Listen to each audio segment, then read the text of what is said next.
Let's start this keynote session.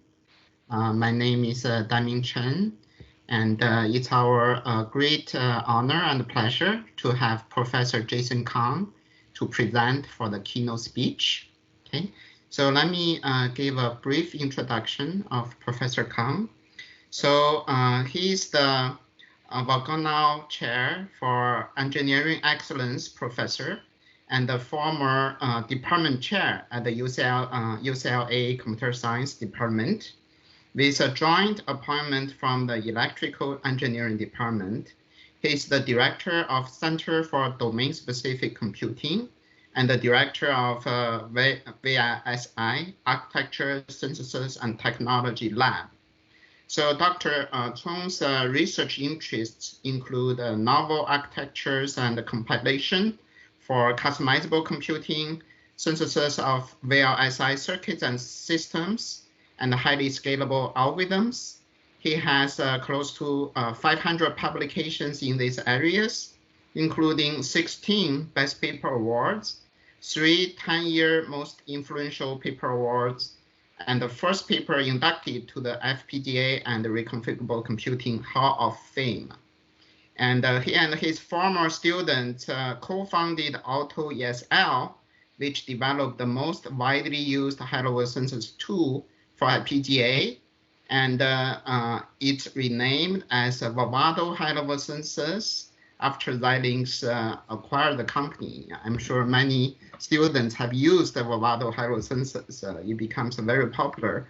And amazingly, he actually co-founded another company called Falcon Computing that was acquired by Xilinx last year again. Okay, so he was elected to an IEEE Fellow in 2000, ACM Fellow in 2008, the National Academy of Engineering in 2017, and the National Academy of Inventors in 2020. And he is also my former PhD advisor. Okay, Jason, the floor is yours. Please go ahead. All right, Damien, thanks for that very nice kind of introduction. And also I'd like to thank organizers for inviting me to be here. Unfortunately, it has to be virtual. Otherwise, I'll be very much looking forward to interact with the community more closely. So I'm going to talk about a more recent work in my lab we're doing related to compilation or design automation for quantum computing. Let's see.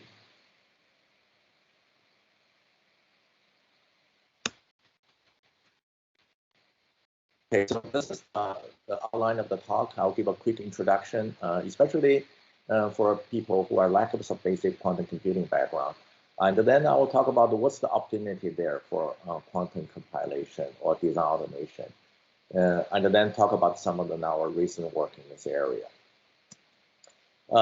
So first, people probably have been reading the news articles recently. There's a lot of excitement around the advances in quantum computing. We start paying attention in this area around 2015, 2016. At that time, I remember the announced quantum device was from UC Santa Barbara with 4 qubits. And then also shortly after that, I visited the Google, the Venice site where they were actually doing the quantum computing work. But you can see this curve actually is quite, the progress is quite amazing. This is on the exponential side. We have a 4 qubit, 8 qubit, 16, 32, 64. For example, both IBM and Google has around 50-some qubits now. That's on the supercomputing, superconducting technology. There's also startups like Rigetti. It's also in the order of tens of qubits.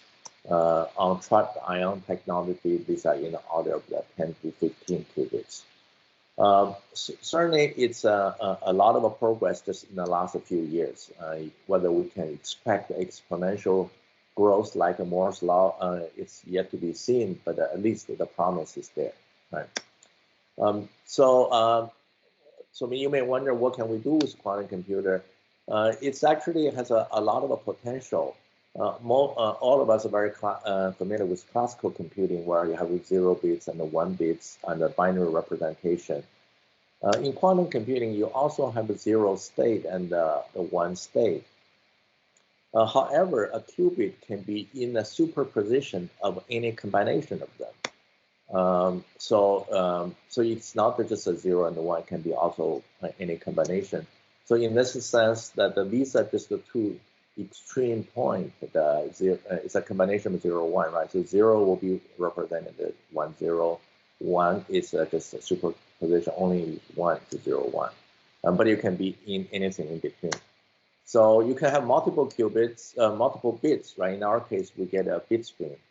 However, that if you have multiple qubits, and you can come up with so-called tensor product, and now you become a vector from 2 qubits, become a vector of length 4.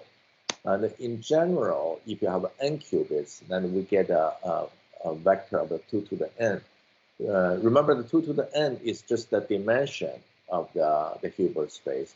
And then you can be in composition, linear superposition of any of these combination of these sort of basic dimensions. So that's why you get 2 to the 2 to the n, that the number grows very quickly. So if you just have this representation, what can we do with that? You can also have very simple gates to manipulate on these qubits. For example, a very simple one is like a bit flip. You can take alpha, beta. Remember, alpha, beta, it's not just 0 and 1. It's actually any numbers as long as, they have to be normalized. So the alpha square plus beta square equal to 1. But you can actually flip that. So it corresponds to a 2 by 2 matrix operation. There's something called the Hadamard gate, and you can take alpha, beta, and go through this transformation, get a new vector. Phase shift gate is very simple, that then you can basically rotate it somewhat. There's 2 particular angles where it's important, pi over 2 and pi over 4, which I'll come to that. In fact, the IBM Qiskit, the U3 gate, can be very general. You can actually have 3 degrees of freedom, theta, phi, and the lambda, and then give you a general, basically, gate operation you can apply on any qubit. It's not just a single qubit you have operation. You can also have 2-qubit operation. The simplest one is really the control NOT gate, or the CX gate.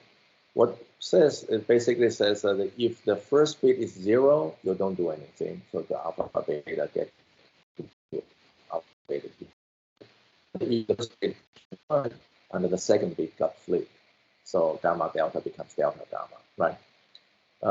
What I want to say is that all these gates are unitary. So basically, you can have this matrix multiply its transpose, but also take the complex conjugate, and you get an identity matrix. That's the definition. So all these transformations are unitary transformations. Then was a very interesting, also very important theorem, says that you only need these very simple gates, the H gate, Hadamard gates, right? The P gates and the T gate. These are 2 special rotations, that the phase gate, and then plus the CX gate. It's universal for quantum computing. You can use it to do any quantum computation you want. So that's sort of a very, very quick 3 minutes introduction to quantum computing. You may say, wow, that's actually difficult. I don't write programs that this way. I don't write it either. So what we hope is that where our background comes in is to do design automation or compilation, to take high-level representation, to come up with these primitive gates, right? Like most of you, my background is all on VLSI design automation. So for today, integrated circuits, we can design the very high levels. Domin talked about in our work on high-level synthesis. With high-level synthesis, you can come up with a system specification in C, C++, or System C. And then we can compile it automatically into VHDL Verilog, right? And then you can further perform logic synthesis to get the logic gates that These are the Boolean equations we learned in our digital logic design classes. These are generic Boolean equations. You want to minimize the number of literals. But when you go to TSMC or Samsung for fabrication, you have to actually map it to a particular set of gate libraries. It's very similar to the quantum gate libraries I talked to you. So that's actually the gate circuit design. And finally, you do place and route, you come up with the circuit, you do the fabrication, right? So, so that's the flow we are very familiar with. What I'm looking at is to see whether we can use a similar flow and to do quantum computation. So if you look at what we can do with quantum computation, we start with applications. You have to solve some interesting problems, otherwise no one will buy quantum computers or use quantum computers. So in the near term, so these are some of the interesting applications. You can do simulation, chemistry simulation. You can do certain optimizations, and machine learning is also being considered. Cryptography, we all heard about it, right? To do the prime factorization. Once you have that, then we do quantum algorithm design. This is a lot of that is just a linear algebra, because you can see that all these gates can be represented by matrices. So once you have that, now the next step is the logic synthesis or equivalent of a logic synthesis. You want to map it to a sequence gate supported by the architecture. For example, IBM, Google, Rigetti, they all have their own set of gates they support. There's a step I'm going to talk more a lot in today's talk that I call the layout synthesis. You have to decide where to execute this gate and what time you execute this gate. So you determine the basically space-time coordinates of all the gates. And then finally, you come out with control signals that, to control that. So this will be waveforms you apply, and then obviously you will be applying to some physical systems. So for my lab, and so this can be superconductor qubits, trapped ion, silicon-based, or also optical technologies. So my lab on our research focused more on this part, from logic synthesis all the way to sort of the control generation. I will talk about part of the research. For those of you who are interested to see more, you can go to the website I listed here. So let me zoom in to talk about layout synthesis in particular. You can actually write a program for quantum computing. So this is a very simple program correspond to this circuit diagram, which basically says this X gate, remember that's the gate flip, the bit flip one, is actually at the qubit is Q0. And then there's another gate flip, bit flip at the qubit 1, right? Another Hadamard gate at qubit 3. And then we do a C0 gate at Q2 and Q3. So this is basically a assembled equivalent for quantum computing, and it will give you a circuit diagram to describe what are the order of operations. So we apply these operations from left to right, and these are the time sequences. You can label each gate by a number, so it's a G0, G1, G2. But that's just how your logical program is written. You can actually execute it on some device, quantum device. Some device has only a few qubits. For example, this IBM QX2 has 5 qubits. The largest one that in terms of the superconducting qubits, it's probably the Google Sycamore. That's I think IBM also have an equivalent devices of 53 qubits.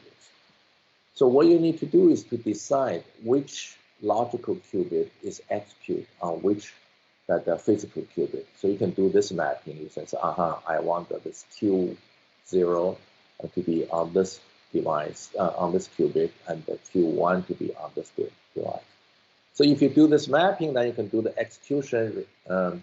Remember this one is the first is X gate. You can apply the X gate here. You can also have a C0 gate. So this Q2, Q3, and you can actually have this operation. But then if you want to apply another CNOT gate, this is actually between Q3 and the Q0. Now we have a problem because Q3 and Q0 are not adjacent. You cannot apply that directly. So what do? You can quit the computation, or you can be a little bit more clever. You swap these two gates. You insert the swap gates, and now you can apply this operation at between Q0 and the Q3, right? So this the CX or CNOT gates has to be on a pair of adjacent qubits. So this is the problem we have to address. You can see this is a very small example, but in general it can be quite complex. For example, this is a small adder gate, and how do we map to that? So the input is a circuit and also a device coupling graph. Basically, that tells you that what pair of the qubits are adjacent. You can have a two-qubit operations. And then the output is the space-time coordinate of all the gates. And you have to determine that at the what time and also at the which place each gate will be executed. The reason I call that the layout synthesis is that for some of you are familiar with the VLSI terminology. First, it's a layout, right? We determine the placement of these qubits, but it also has a synthesis flavor because the scheduling normally is part of a high-level synthesis. In this case, we actually do it together with the layout mapping. So that's why I call that a layout synthesis. Remember that we also have to insert swap gates. Swap gates can be implemented by 3 CNOT gates. So, but that's the detail. But logically, you have to swap 2 qubits. We have a number of objectives. You can minimize the depths, additional swaps, and fidelities. And then the constraints, you got to execute all the gates, right? And then you also got to respect the dependency. If certain program statement happens first, and then you execute the next statement after that's completed. So what I'm going to talk to you is that some of the work we have done on first understanding the gap. How good is the existing layout since this tool works, right? And then the second one is our own algorithm to that. And also there's implications on architecture evaluation. So let's talk about the gap analysis. I have a student was very interested in working with me in this area to do compilation quantum computing, the design automation for quantum computing. So before we go, we actually did some survey that you have already quite a number of methods to do this layout synthesis. You have a program, you can do that, you can model that by a dependency graph, you can do the scheduling layer by layer, or you can do it in a more greedy way, gate by gate, right? You can also look at the dependency, how do you optimize, formulate that and optimize the program in more general way. And then there's also industry tools there. Remember, these companies, they offer you quantum devices. For example, IBM, you can request an account to run on IBM quantum computers. They have a compilation tool called a QUEKO. Rigetti is a startup company. They have their own QUELC, and then the Google, it's more recent, is CERC. This ticket that is interesting. It's done by a startup in Cambridge, UK. So they don't own quantum computers, but they provide tools for you to design quantum computers. So very natural question before we jump in, I said maybe these tools are already very good. There's no room for us to write another paper to that. So the first thing is that to measure how good they are. But if you look at the literature, these are all NP-hard problems. How do we know that how far away are they away from optimal solution? But then I will say, wait a second, we have addressed this problem that in VLSI design before. And for example, circuit placement is an NP-hard problem. But we want to know how good is the existing circuit placement works. But just to remind you, what circuit placement problem is that you have a netlist, and with gates, they are all connected, right? If you want to place them on a 2D surface, the grid, this is a silicon surface.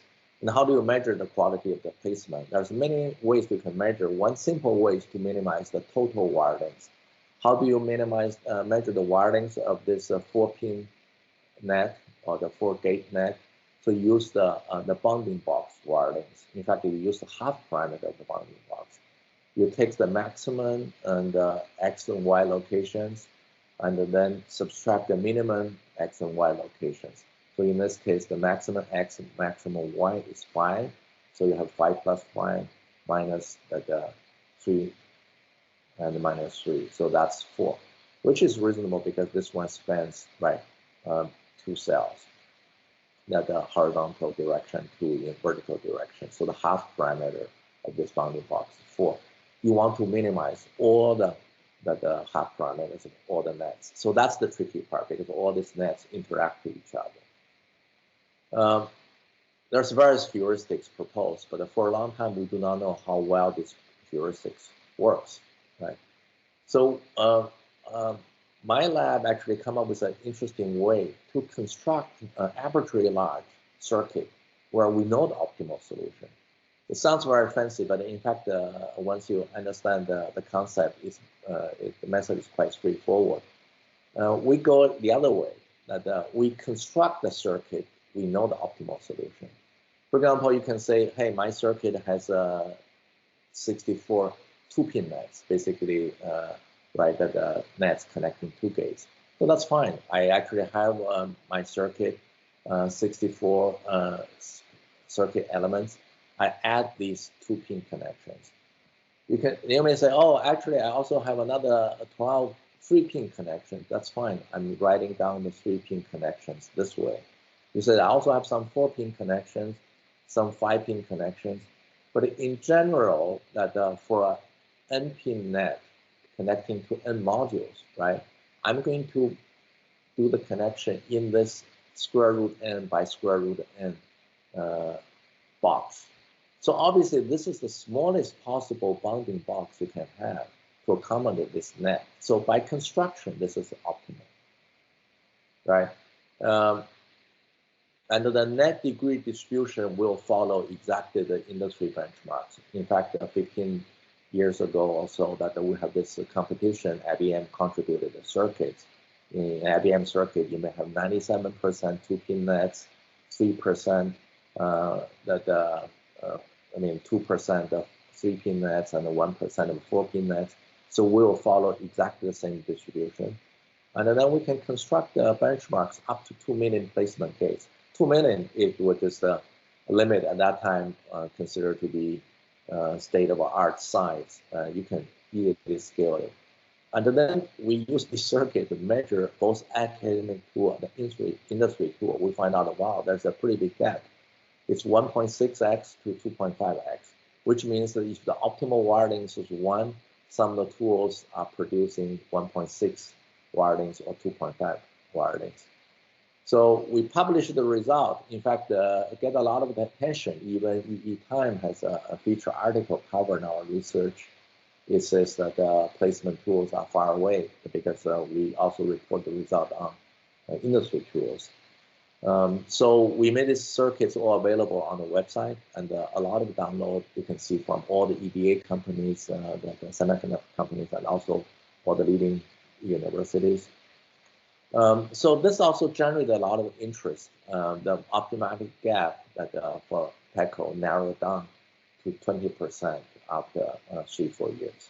Not only are these artificial circuits, once you zoom in to focus on this problem, it also improved on real circuits. For example, this MPL was the multi-level placer from my lab, and we see that being improved by 30% as we tune to address these PEKO examples. So 30% is quite a big deal. Remember, if you do one Moore's law scaling, you go from 7 nanometer to 5 nanometer, you get about 30% wireless improvement. So this is just by optimization. We get that. So with that inspiration, so we said, okay, we want to do the same thing for quantum computing. Is it possible? It turned out for layout synthesis, we can apply very similar techniques. So the input is the device graph, and so we want to evaluate up to certain depths, right, the gate density.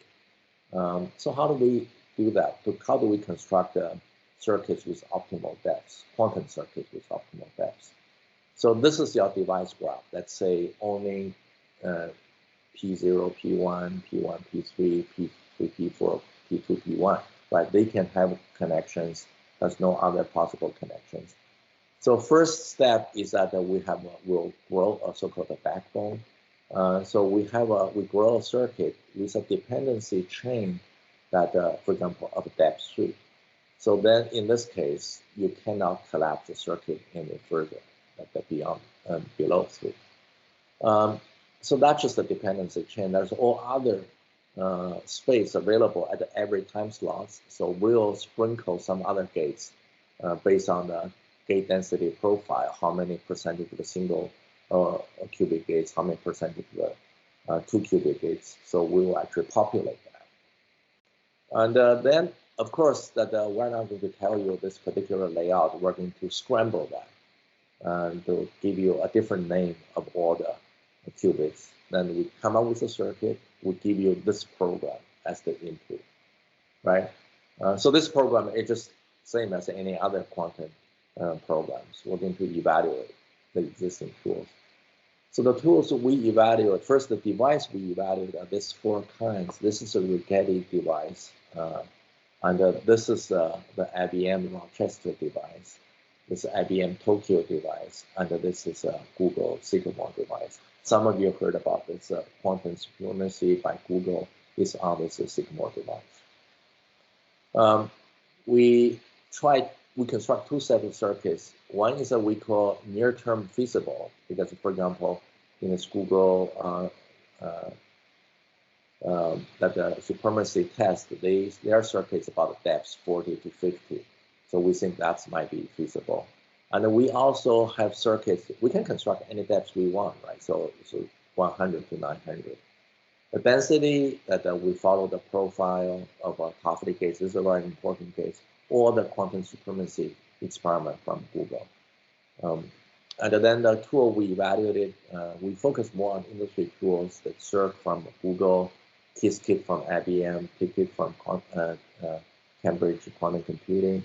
And also this paper in DAC 18, we chose it because I think they won a competition organized by IBM for layout synthesis.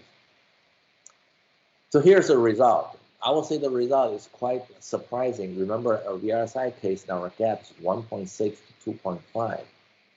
But here, for example, on this Rigetti Aspen 4 device, the gap is between a couple of x all the way to 10 to 15x, right? So, and then on Google Sycamore, you look at this, that this is CQC, this is the IBM, this is Google Search. The gap goes from a few x all the way to 45x. So this is a much larger gap. To us, it's very surprising because the circuit we generate are much smaller. There, we generate up to 2 million gates for VLSI placement. Here, I will say that if the depth is just, this is all within 40, 50. And if we do the scalability study, we try larger circuit. That's also, the gap is still there. For example, this is a CQC, this is IBM Qiskit. And this is a depth ratio. Again, it's not the 2% or 8%. This is a 2x, 8x. It's very significant. So with this information that we say, wow, that's actually a lot of opportunities for optimization. So we zoom in to develop our own optimal layout synthesis algorithm. We call it the OLSQ, stands for Optimal Layout Synthesis for Quantum Computing. So first I want to convince you the problem is actually quite large. When we look at it, even with all the experience that we have with VLSI design automation. So this problem is because it combines the placement and scheduling. There's hard work to deal with that. for example, in the Stack 19 paper, is the optimal solution. So what it has is that they focus on 2-qubit gates, which is fine because single-qubit gates, you don't change the placement information. 2-qubit gates with swap, you can change that. So they introduced these binary decision variables, right? If logical qubit Q is mapped to physical qubit P at gate L, so then you have a 1, otherwise you have a 0. So for example, you can have this physical qubit 0 mapped to logical qubit 0 mapped to physical qubit 2, and at the gate 0, and you can actually have a coordinate that value to that. So this right away is 2 to the L2 M and N. M is the number logical qubit, N is a physical qubit, L2 is the number of 2-qubit gates. Not only that, you also need to model the permutations we have that are before and after the gate. The permutation, that's actually a much higher number, right? So, for example, you can actually, before this swap gate and after swap gate, permutation changes. So that needs to be encoded. So right away, you get actually, for each 2-qubit gates, then you get n factorial permutation variables can be affected by that. So that's a need the pre-computation to actually record this information. So altogether, this is a very high complexity approach to the problem. With this simple adder circuit, they already use over 1,500 variables. So in our method, we have a much more efficient, more compact scale the encoding for the problem. So here is our notation. Remember, I used the term space-time. So that's exactly how we encode the solution. For each gate, that we have 2 variables. One is the space variable. XL says that the word is going to be executed, and TL is the time it will be executed. For single qubit gate, that XL is just the physical qubit is going to be mapped to. And for 2-qubit gates, then the XL is the edge. And then we also have a mapping that the Q, so we want to know at time T, where is this logical qubit Q is mapped to. So this is not a binary variable. This actually gives us a location, right? So mapping of a logical qubit 0, and at the time 0 is 3 because it maps to physical qubit 3, right? So that's the mapping we're talking about. It also maps the at the time 1 is also mapped to 3, right? And all the way until after a swap, it at the logical qubit 0 at time step 8 is now mapped to a qubit 2 now because after swap at the P2, P3. So that's how we encode the information. And then finally, once N is still mapped to 2. We also need to know that have a special variable for the swap. Basically, it says at time T on this edge E, do we have a swap or not? If we have a swap, it's 1. If we don't have a swap, that's actually 0. So this is a binary variable. Otherwise, this pi xt are not binary variables. So if you look at this, this is a lot more compact encoding. It's n to the m times t. It's still quite high, the complexity, but remember, compared to the previous one, that's the 2 to the m times n times t. So this is more scalable. I will show you how we can reduce this complexity further. By the way, you don't expect a polynomial time solution if you want to solve it optimally because the problem is shown to be NP high. So this is, I'm just talking about, yeah, at the edge P2, P3, we do have a swap which completing at time 7. So in this case, it's 1, otherwise it's 0.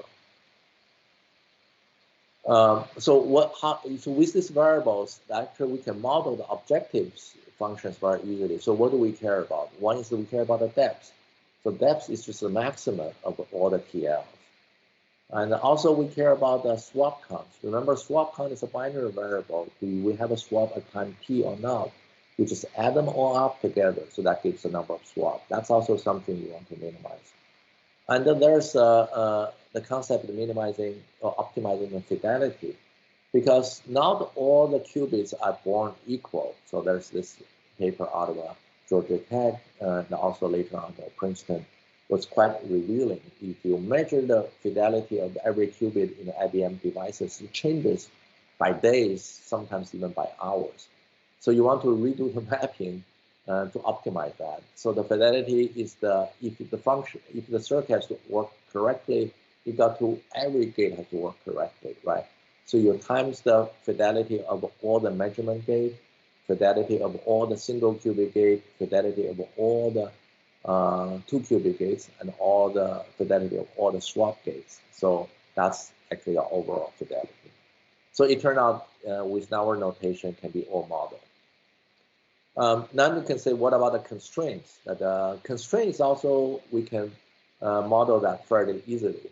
Remember that at any time t, that logic qubit q will be mapped to some physical qubit p, right? So you have that.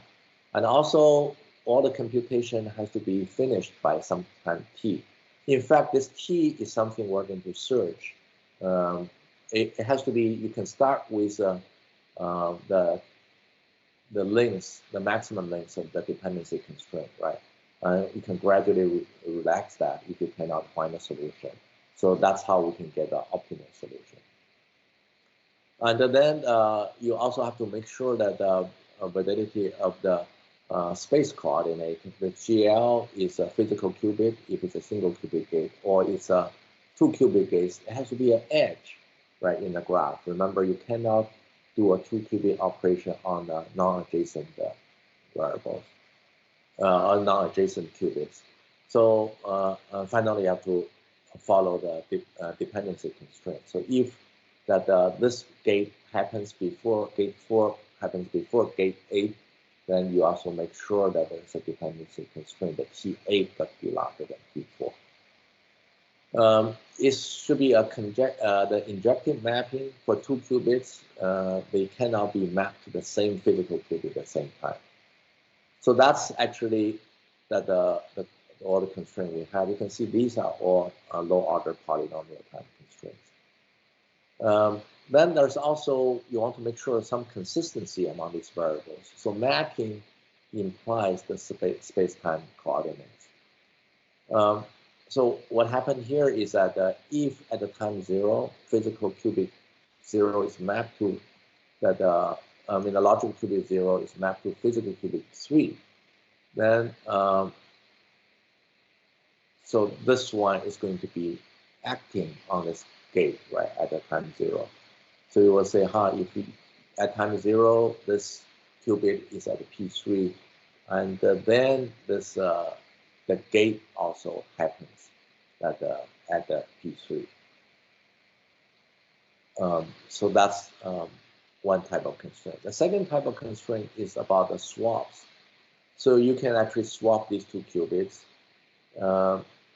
That's the initial swap. But you can, however, you can also swap these 2 qubits. That's fine, except that they cannot be happening at the same time if they share a vertex or share a physical qubit. So in this case, you will say, if at time 7, P2, P3 are already doing a swapping, then P2, P0 cannot be doing a swapping because they share a common physical qubit. You're going to enforce that. And also, you cannot allow swap gates here because there's actually a gate operation between P1 and P0 that happening. So that's not possible. So that also can be enforced for consistency. You can say, if at the time that 8, that you have a gate at gate 10, right? This is gate 10 between P1, P2, and the P1, P2, and P0. That P1 is, has non-zero interception. Then you cannot have a swap on the at this time between the P0 and P1.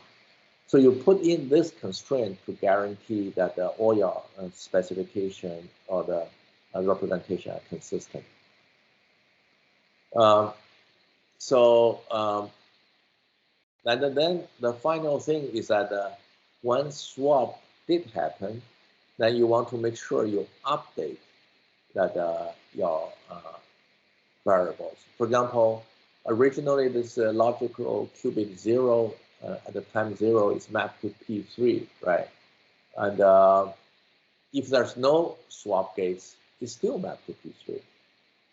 However, at this time, at time 8, because there's swap gate before that, you will say, that it's before that is P3, but there's a swap gate between P2 and P3, and that's equal to 1 at time 7. Then at the time 8, logical qubit 0 is mapped to P2 now instead of P3. So you can actually come up with this consistent constraints so that it's a true and complete representation of the layout synthesis problem. So if you look at the summary of the constraints, so these are the everything I talked about. So we end up to be n times t times l, and it's number of physical qubit. T is the execution time, and then the L is the number of gates. So in comparison, the prior work was using n as a logical qubit, which can be a lot larger than physical qubit. And then there's an n factorial because they have to model the permutation. And then they only care about the 2 input gates, so you have the L2 instead of the L. So the key advantage, as I said, now we have only polynomial number of constraints, so it's a lot more efficient. There's also an implication on the complexity result. Now the problem, it can be easily shown to be NP because you come up with a proposal, I can verify that very easily in polynomial time. Not only that, many of the previous heuristics, they will process either layer by layer or gate by gate.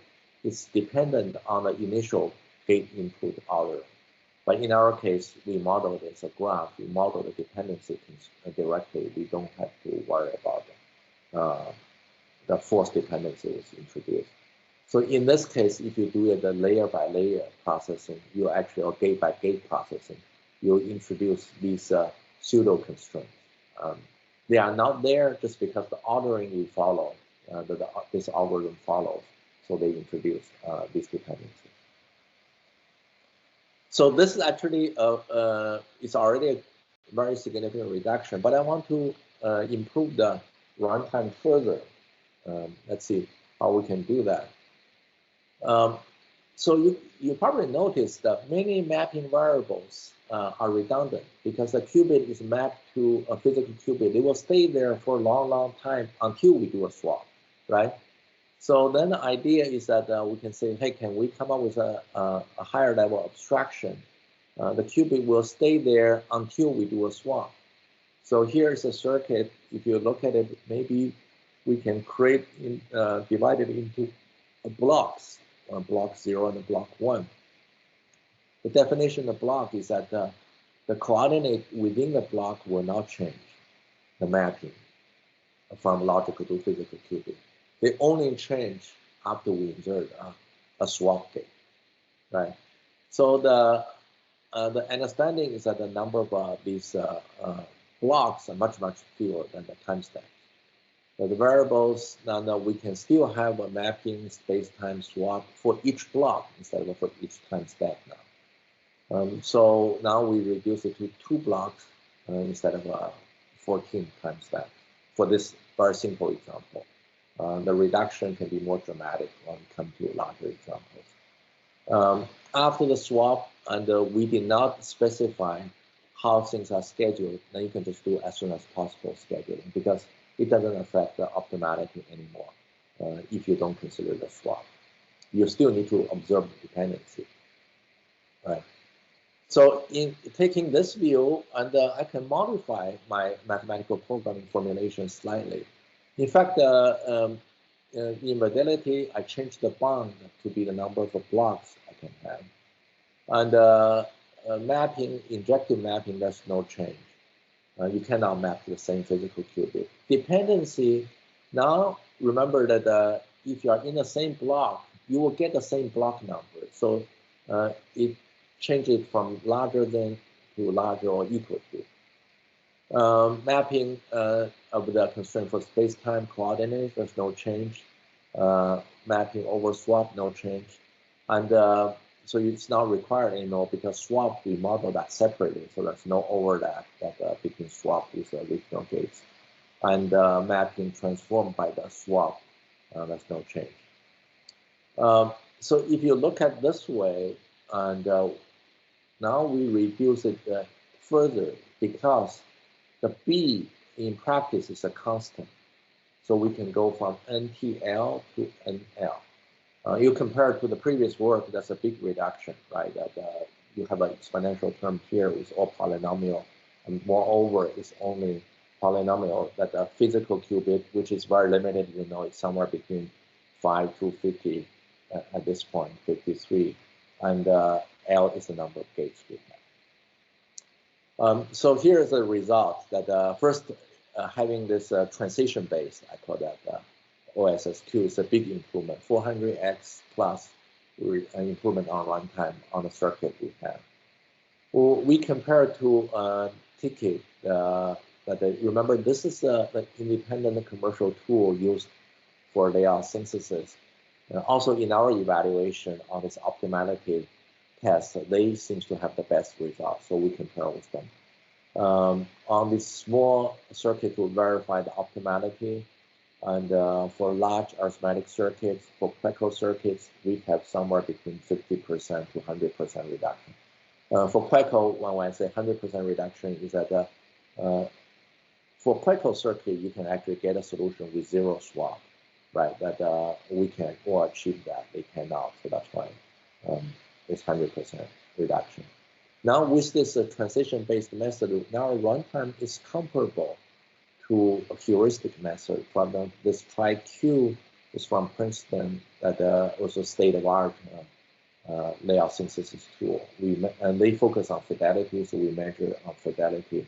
We get a 1.7x to all the way to 2.1x reduction. That's all improvement on fidelity.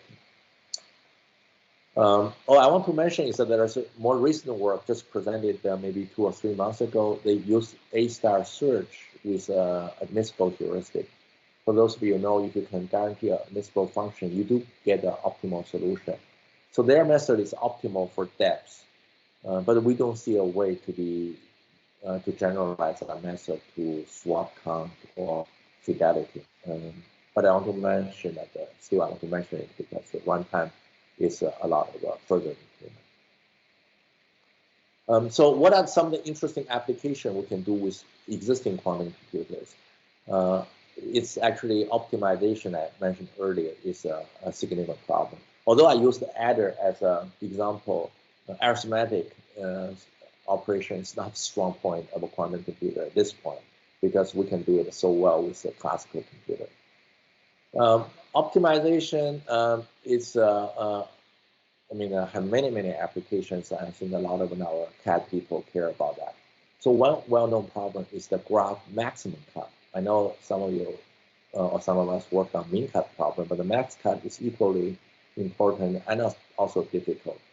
So how can we cut the circuit so the cut size is maximized?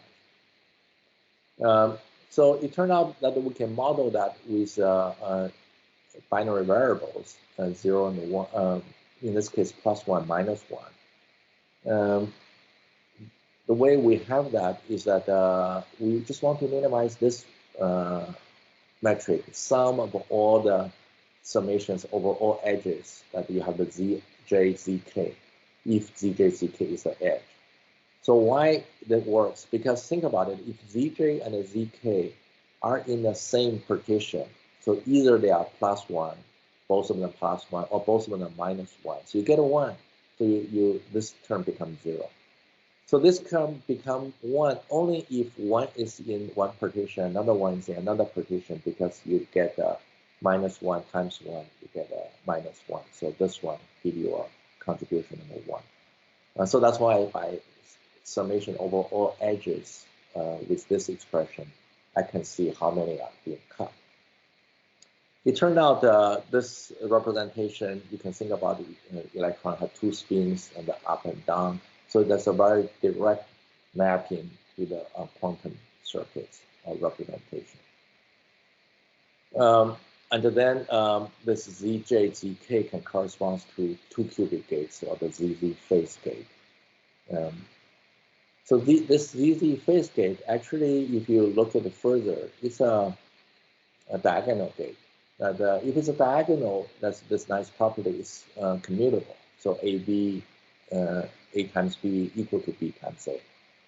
So in this case, then it's interesting. If you look at this circuit, for example, Google is working on this problem. They just had a publication early this year in Nature Physics. You have this long dependency chain. However, remember I talked about that these gates are all commutable.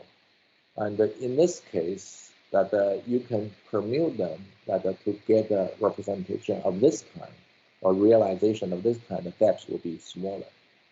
So how do we model this degree of freedom? It turned out in that in our OLSQ algorithm, we can specialize it for quantum optimization, QAOA. So we actually now have 2 kinds of dependency. One is a fake dependency. I call that just a collision. If they share some qubit, obviously you cannot place them execute in the same time unit. However, if this one and this one has no shared qubits, then they can actually be executed at the same time. So we will relax the constraint in this case. But there is some dependency. For example, after this qubit, then you do the measurement, and or before this qubit, you have to do a Hardeman gate to apply to all the qubits. So this is a really hard dependency constraint. So by this relaxation, we can still solve it optimally. We can show that we have a 70% reduction on depth and 55% reduction that with take it on this QAOA examples. In fact, Google was relying on TCAD to do the optimization for them. So before I end, I want to mention some ongoing work. So far, I focused only on layout synthesis. But you may say, okay, what about the logic synthesis? It's a much harder problem, but we're looking into that. So first, programmable single qubit gates that can be configured into this form. That remember that IBM has a device that programmable qubit gates allow you to implement programmable single qubit gates to implement any of this unitary transformation of size 2. So if that's the case, that we also have a native CNOT gates. That's very simple. Just look at the first qubit. It's 0. Don't do anything. It's 1. You swap, right? You flip the second qubit. So with this, then you can show that any of these 2-qubit gates that can be implemented using 3 CNOT gates plus these programmable single qubit gates. Because you can collapse as many of them as possible as necessary. Moreover, that when you apply to real applications, so it's possible you have some ZZ gate followed by swap gates, then the swap gate can be absorbed into that, so to speak. So if you look at this Google work published this year in Nature Physics, that's how they do it. That they actually, this is a complete graph. They can do it in exactly the n layers. The trick is that they will combine the ZZ gate with swap gates. That the advantage of doing the combination is that you only need 3 native 2-qubit gates plus single qubit gates. However, if you do swap gates alone, you need 3-qubit gates. ZZ gate alone, you need 2-qubit gates. So the summation is larger, right? But that's for a complete graph. But it's not clear how you do that for 3 regular graphs, which they also reported in their paper. 3 regular graph means every degree has 3, but you have some connections that there and some connections are missing. So in our case, we can show by considering this kind of optimization. So you can see this is a limited degree of logic synthesis because I can restructure the circuit somewhat. I can get additional 35% reduction in depth and 66% reduction in swap. So this is the paper we submitted to that made a submission recently. Similarly, this problem also happens in chemical simulation. We show that there's a substantial improvement you can have that with this kind of absorption to come up with much simpler electron structures. So in summary, that to conclude, I think there's a very exciting and significant progress in quantum computing device technology recently. And then from our study, we think there's a great need for better design automation or compilation tool for quantum computing. So the objectives at the near term can be in these 3 areas: circuit depth, overall fidelity, and also scalability. The program should run fast enough to handle the current workload. NISC stands for noisy intermediate scale quantum computing. So that's why fidelity is very important. Later on, we're going to add error correction. So fidelity probably will be less of a problem, but the overhead for error correction is way too large for the current scale of quantum computing devices. The OLSQ provides an optimal solution for layout synthesis. By the way, this is open source. I welcome any of you to further improve the algorithms. And I think there's further opportunity to combine that with layout synthesis. In general, I see there's a lot of opportunities we can apply the compilation, design automation techniques for quantum computing. So with that, I stop here, and I want to thank all the industry partners who supported part of the research. Coming back to you.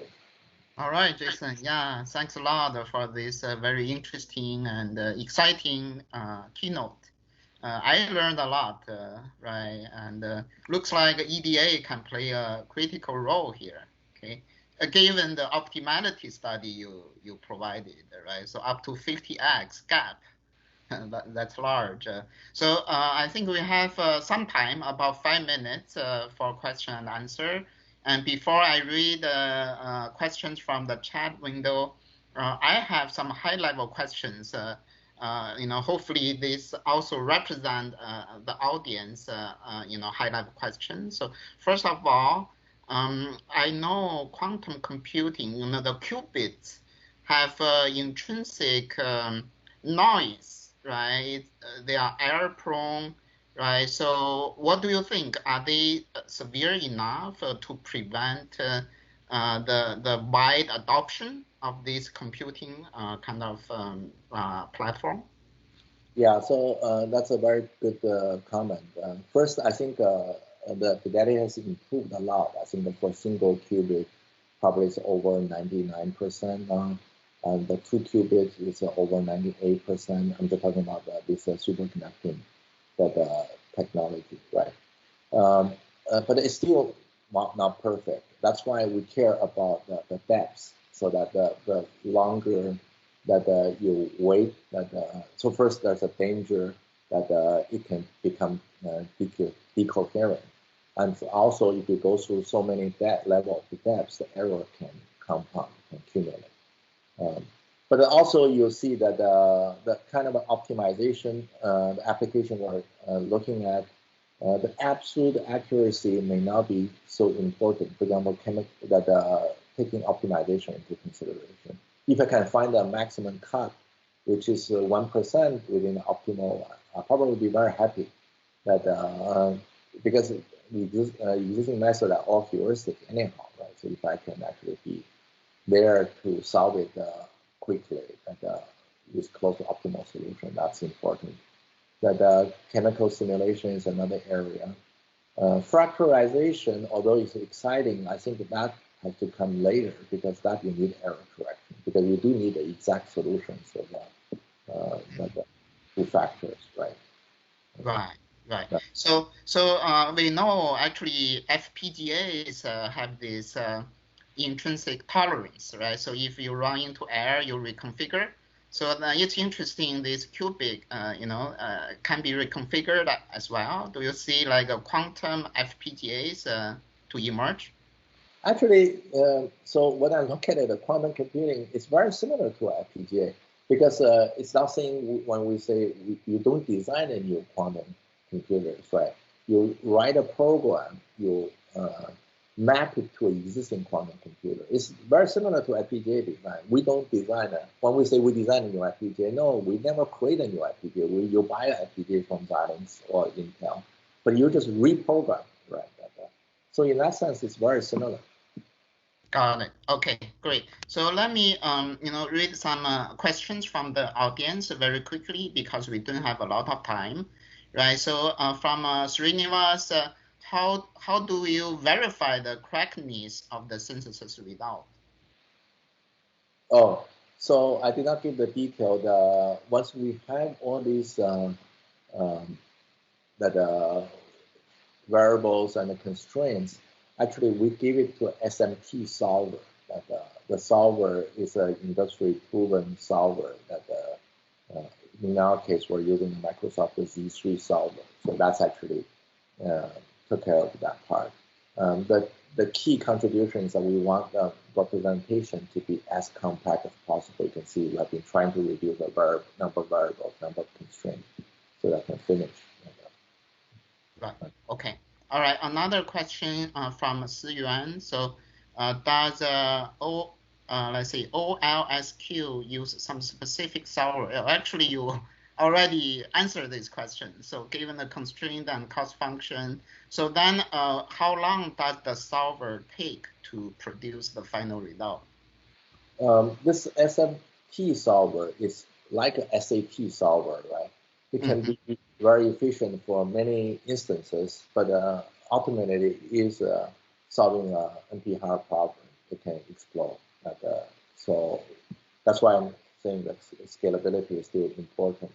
And for all these for this medium-sized instance, small to medium-sized, you can just finish in seconds or minutes without a problem. But if you go to a scalability test, we do see cases can run for hours. But that's not the scale of the problem we're addressing today. Today we only have, let's say, 53 qubits.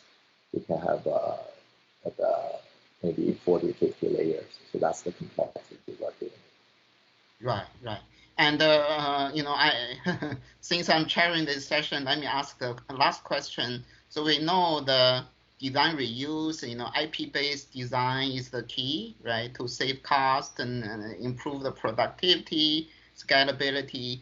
Do you think this can be applicable to the quantum circuits? Yeah, I definitely. I think probably with some sacrifice of optimality, but you can reuse this, right? In fact, there's a nice paper from the U of Chicago, Frank Chang's group, also at ASPLOS early this year.